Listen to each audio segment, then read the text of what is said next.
Bismillahirrahmanirrahim. Mari kita bersyukur atas rahmat Tuhan, rahmat Allah SWT yang selalu memberi kita rahmatnya yang tidak putus-putus ya. Alhamdulillah, alhamdulillahirabbil alamin ya. Sampai jumpa di program menjadi developer dengan modal ponsel ya. Dengan modal ponsel ya, kita berpeluang untuk mendapatkan penghasilan tak terbatas. Ya, tentu dengan izin Allah Subhanahu wa Ta'ala ya. Karena tidak ada sesuatu ya yang terlepas dari bumi ini tanpa izin Allah Subhanahu wa Ta'ala. Itulah ya. Jadi kita tetap santai dan kita selalu belajar ya. Belajar untuk apa? Untuk menjadi developer dengan modal ponsel ya. Apa bisa ya menjadi developer itu hanya dengan modal ponsel ya? Tentu ya. Tentu kalau memang itu memang rezeki kita, rezeki bagian kita ya. Tentu apa kita juga harus tahu ya, bahwa menjadi seorang developer itu apa tugasnya. Tugasnya kita itu adalah bikin rumah dan menjual, yang jelas ya. Developer itu bikin sebuah rumah hunian dan setelah itu dijual. Itulah developer ya. Tentu ya, untuk menjadi developer itu kita pastikan membutuhkan lahan ya. Membutuhkan lahan, membutuhkan biaya, membutuhkan keahlian untuk membangun ya. Itu tidak terlepas dari ketiga ini ya. Yang pertama adalah lahan, dan yang kedua adalah biaya, dan yang ketiga itu adalah keahlian untuk membangun ya. Bagaimana kita hanya dengan modal ponsel kok bisa melakukan itu? Itulah keajaiban sebuah rezeki. Karena mati rezeki jodoh itu urusan Tuhanmu.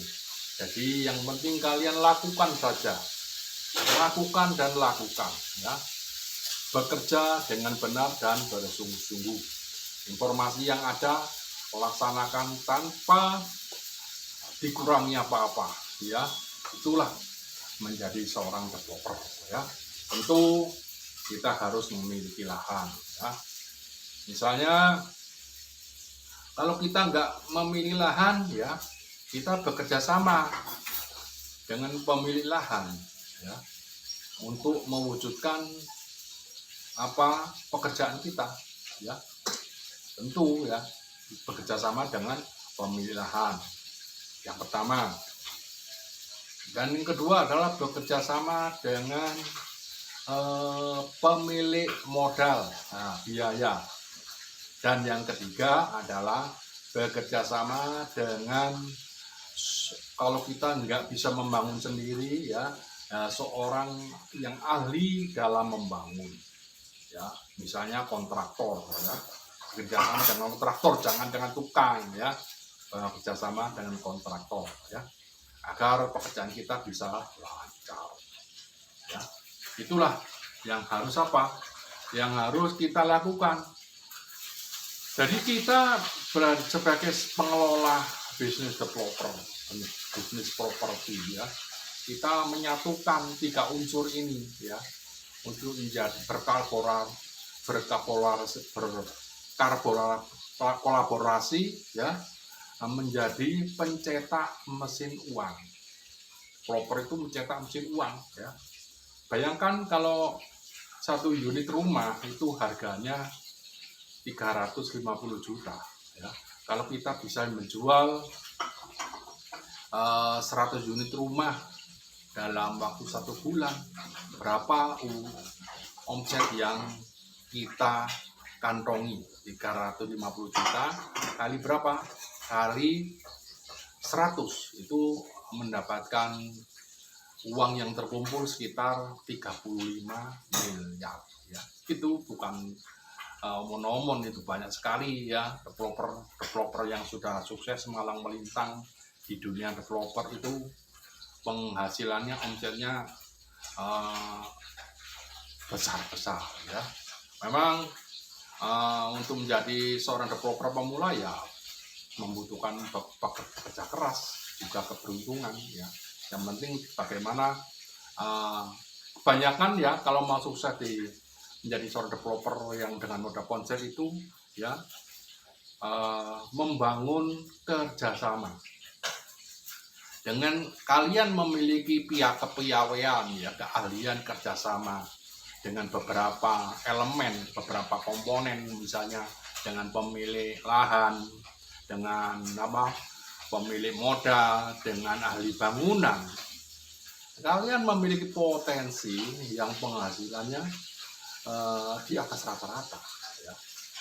Nah itulah ya, karena kalian adalah sebuah kunci dalam usaha developer itu sendiri ya, karena kalian adalah mobilisasi dari ketiga komponen ini ya. Bagaimana cara membagi keuntungannya ya, semua akan dibicarakan dalam pertemuan otomatis ya, dalam rapat keempat orang ini biasa dengan pemilik lahan. Bagaimana ini lahan ini harganya segini ya, apa adanya, misalnya lahannya nilainya berapa, nilainya 1 miliar 1 hektar ya, sudah bilang aja. Dari jenis dari kontraktor sendiri juga sama ya, ini nanti kita jual 350 juta ya. Jadi kita kalau untuk per unit kita misalnya biayanya 150 juta, artinya kalau kita buat rumah 100 unit, kita butuh modal 15 miliar ya. Dan keuntungannya kalau kita bisa untung 20 miliar. Itu keuntungan kotor ya. Jadi plus minus lah, itulah nanti yang dibagi ya. Dibagi antara kontraktor, antara si pemilik lahan ya, dibagi, dan pemilik modal. Tentu pembagiannya bagaimana supaya pekerjaan ini, proyek ini bisa berjalan ya. Itulah kepiawaian untuk mengelola ya, mengelola modal ya. Mengelola modal itu sungguh kepiawaian yang tidak bisa diukur nilainya ya. Mungkin materi ini kali ini ya akan kita lanjutkan pada materi-materi berikutnya ya. Oke, assalamualaikum warahmatullahi wabarakatuh. Sampai jumpa di program menjadi developer modal ponsel. Oke, assalamualaikum warahmatullahi wabarakatuh.